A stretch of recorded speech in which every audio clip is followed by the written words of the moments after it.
Түлкү менен кумурска жомок. Түлкү менен кумурска серик болуп буудай айдашты. Таам түлкү. Башым ооруйт. Кымыз ичип келбесе деп күндү жайлоого кетип калат. Кумурска жалгыз өзү буудайды сугарып, ооруп ийип баштырды. Бир күнү түлкү үйүлгөн кызылды көрүп, ичинен кымылдап, кумурсканы алдап, бүт өзү алгысы келди. Кумурска, муну бөлүп убара болбойлу, андан көрө жарышалы да, кийин сыксак буудайды бүт алалы, артта калганыбыз куру калалы деди.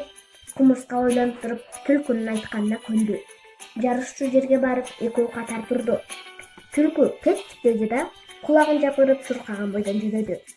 Кумурска ага чейин түлкүнүн куйругуна чап жармашты.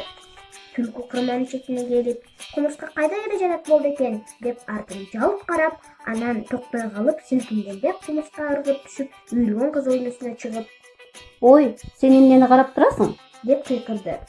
Түлкү чочуп кетип, "А сен качан келдиң?" деди. Менин келгеним качан? Сени күтө берип ээригип кеттим. Деди кумурска.